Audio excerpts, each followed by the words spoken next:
Sementara itu, Badan Meteorologi dan Klimatologi Geofisika menjelaskan fenomena puncak 7 gunung di Jawa yang mengeluarkan awan lentikularis. Fenomena ini bisa menyebabkan turbulensi apabila dilewati pesawat. Dan untuk mengetahui hal tersebut, kita bergabung dengan Kristo Suryokusumo dan juru kamera Fatan Jauhar langsung dari gedung BMKG.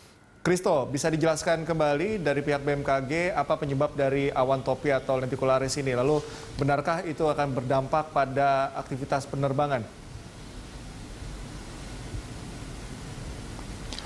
Ya, baik Cikal dan juga pemirsa, tepat sekali bahwa fenomena awan lentikularis ataupun awan topi memang kini tengah terjadi di sejumlah gunung yang ada di Pulau Jawa. Dan untuk mengetahui lebih lanjut mengenai fenomena ini dan juga dampak apa yang bisa ditimbulkan dengan munculnya awan lentikularis ataupun awan topi ini, sudah bersama dengan saya Prakirawan Cuaca dari Badan Meteorologi dan Klimatologi dan juga Geofisika, Bapak Sunardi. Selamat siang, Bapak Sunardi. Selamat siang.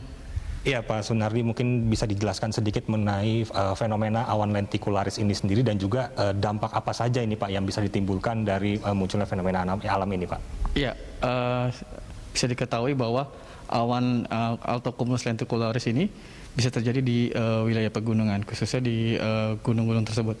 Dan pengaruhnya kenapa? Dari mana asalnya adalah awalnya dari angin kencang di lapisan atas, kemudian membentur salah satu permukaan di pegunungan, dan itu membuat turbulensi sehingga membentuk awan-awan lentikularis dan biasanya berbentuk seperti awan yang menutupi atas gunungnya seperti itu. Dan yang perlu diwaspadai adalah di dalam awan itu terdapat turbulensi.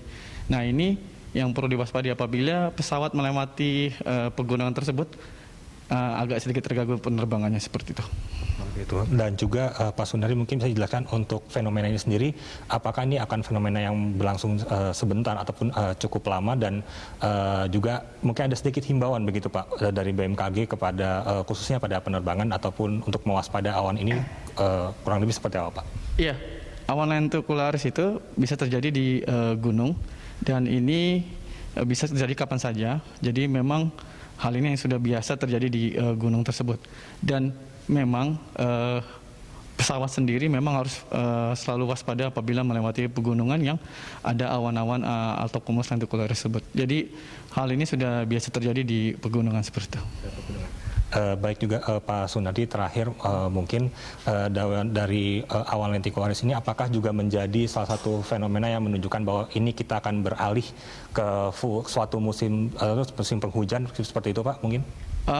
Tidak juga, karena bisa terjadi di musim kemarau atau musim penghujan. Jadi memang hal ini sangat umum sekali. Iya. Ya, baik Pak Sunardi, terima kasih atas waktunya Bapak, dan demikian Cikal wawancara kami mengenai fenomena awan lentikularis atau awan topi yang memang dapat memberikan turbulensi ataupun pengaruh bagi penerbangan yang melewati sejumlah pegunungan di Pulau Jawa ini sendiri.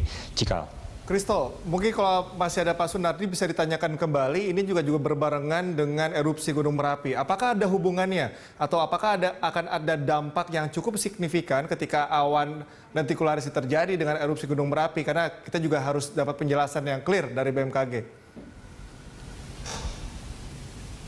Ya, baik Cikal, kita akan kembali coba tanyakan ini mengenai ini Gunung Merapi ini sendiri kepada Pak Sunardi.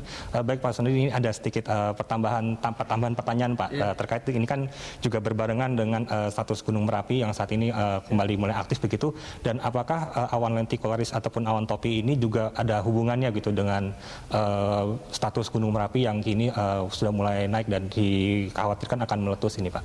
Ya, sejauh pengetahuan saya antara hubungan awan lentikularis dengan aktivitas Gunung Merapi tidak ada hubungannya. Jadi memang sangat berbeda sekali untuk pemicunya yang terjadi begitu. Baik Pak Sunardi, terima kasih atas penjelasan singkatnya, dan demikian Cikal percakapan kami dengan Prakirawan Cuaca Badan Meteorologi dan Klimatologi dan juga Geofisika Pak Sunardi, yang tadi juga kita juga saksikan bersama bahwa memang fenomena untuk dari awan lentikularis ini sendiri cukup berbeda jika dibandingkan dengan fenomena Gunung Merapi yang saat ini sedang aktif, dan memang kedua fenomena ini adalah kedua fenomena yang sangat berbeda. Dan untuk awan lentikularis ini sendiri memang tadi sudah disampaikan bisa terjadi kapan saja, termasuk di dalam musim hujan ataupun di dalam musim kemarau. Kembali ke Anda Cikal di studio. Ada informasi yang tidak saintifik maka harus tertolak. BMKG sudah menegaskan itu. Terima kasih Kristo atas laporan Anda. Selamat bertugas kembali. Pemirsa, demikian laporan dari Kristo Suryokusumo dan juru kamera Fatan Jauhar langsung dari Gedung BMKG Jakarta.